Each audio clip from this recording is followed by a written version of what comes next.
20 अक्टूबर साल 2011 एक डिक्टेटर को सड़क पर घसीट कर मारा गया। ब्लड, बुलेट्स और बेइज्जती सब कुछ कैमरा पर रिकॉर्ड किया गया। ये सिर्फ एक लीडर का एंड नहीं था, ये पूरा मैसेज था दुनिया के लिए। क्या ये रेवोल्यूशन था या पावर गेम?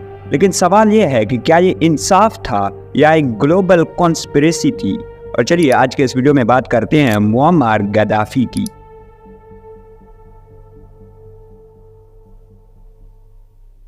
बात है साल 1969 की, जब 27 साल की उम्र में मुअम्मर गद्दाफी ने लीबिया में एक कू किया और एक ब्लडलेस रेवोल्यूशन के जरिए किंग इद्रिस को हटा दिया गया। लोगों को उम्मीद थी कि ये एक नया लीबिया बनेगा, आज़ाद, फेयर और यूनाइटेड। गद्दाफी ने मोनार्की को ख़त्म किया और एक नया यूनिक सिस्टम बनाया जहां लोग डायरेक्टली रूल करते थे।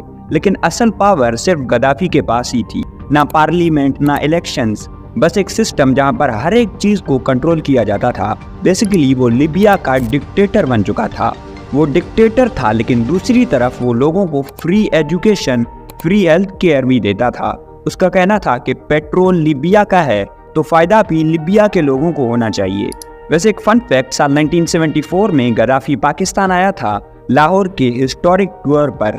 उसने इस्लामिक यूनिटी पर लाहौर में स्पीच दी थी। उसकी बात जुल्फ़िकार अली भुट्टो को इतनी पसंद आई कि लाहौर का जो क्रिकेट स्टेडियम है उसे गद्दाफी स्टेडियम का नाम दिया गया।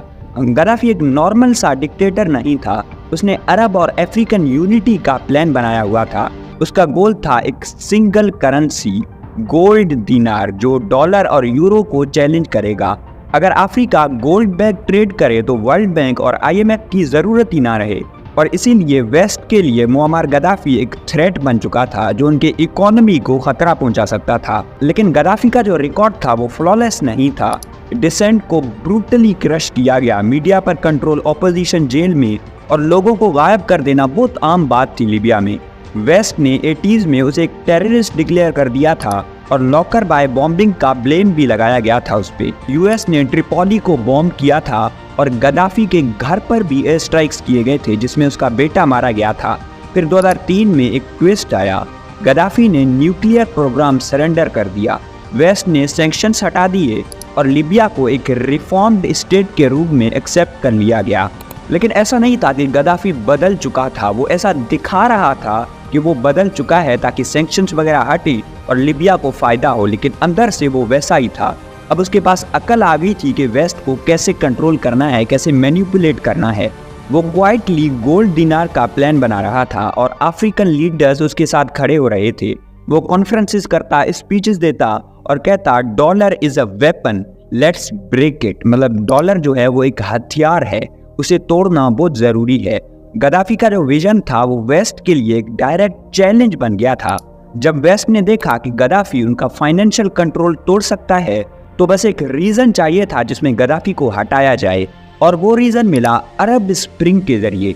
2011 में टूनीशिया में रेवोल्यूशन हुई, फिर इजिप्ट और लीबिया में लोग सड़क पर निकल आए। लीबिया के प्रोटेस्ट क्विकली सिविल वॉर में बदल गए थे और वेस्ट को एक चांस दिखाई दिया कि यही मौका है गद्दाफी को हटाने का, और वेस्ट ने बिल्कुल वैसा ही कर दिया। गद्दाफी प्रोटेस्टर्स को अलग अलग नामों से बुलाता था जिसकी वजह से प्रोटेस्ट और ज़्यादा बढ़ते जाते थे। वो कहता था कि मैं एक एक को चुन चुन के मारूंगा। ये वो मोमेंट था जब West had enough of it. NATO ने UN से रेजोल्यूशन पास करवाया, लीबिया पे नो फ्लाई जोन लगाया और एयर स्ट्राइक्स शुरू हुई। रेबल्स को मिलिट्री सपोर्ट दी गई और वॉर ऑफिशियली स्टार्ट हो गया था गद्दाफी और नेटो के बीच में। अक्टूबर के महीने में त्रिपोली पर कब्जा किया जा चुका था। गद्दाफी सर्द में छुपा हुआ था। एक नेटो के ड्रोन ने उसकी कॉन्वॉय पर स्ट्राइक्स की। वो एक ड्रेनेज पाइप में छुप गया और वहाँ से रेबल्स उसे घसीट कर बाहर ले गए। सारे लोग उसके सामने खड़े होकर अल्लाह अकबर के नारे लगा रहे थे, लेकिन वो वहाँ पर चिल्ला रहा था कि मैंने क्या किया। मतलब वो ये मानने के लिए तैयार ही नहीं था कि उसने कुछ गलत भी किया है, मगर किसी ने उसकी नहीं सुनी। गद्दाफी को पहले फिजिकली टॉर्चर किया गया, फिर उसे गोली मार दी गई। एक पूरा लीडर जिसे 42 साल तक लोग डिक्टेटर, रिफॉर्मर और हीरो कहकर पुकारते थे, कैमरास के सामने ख़त्म कर दिया गया जैसे वो कुछ भी नहीं था। हिलेरी क्लिंटन ने ओपनली बोला था, we came, we saw, he died. एक सुपर पावर ने ओपनली एडमिट किया कि असैसिनेशन में उनका हाथ था। गद्दाफी के बाद भी लीबिया में कोई ऐसा पीस वाला माहौल नहीं था। ISIS-I ऑयल के कॉन्ट्रैक्ट्स बिक चुके थे और स्लेवरी मार्केट्स तक खुल गए थे लिबिया में। एक कंट्री जो स्ट्रॉन्ग था अब टुकड़ों में टूट गया था। फ्रीडम के वादे करके गद्दाफी आया था, लेकिन अब कुछ भी नहीं बचा लिबिया में। और आज भी लिबिया में 3 अलग अलग गवर्नमेंट्स हैं जो कहते हैं कि लिबिया हमारा है, वो कहता है हमारा है, लेकिन किसी के बीच में आज तक कोई पीस नहीं हुआ है। लड़ते रहते हैं सब लोग। या तो लिबिया की किस्मत ऐसे खराब थी कि गद्दाफी को मारा गया, या फिर ऐसे खराब थी कि गद्दाफी उनकी कंट्री का डिक्टेटर बना। अगर आपको कोई कंफ्यूजन है तो हमारी कमेंट्स में बता सकते हैं।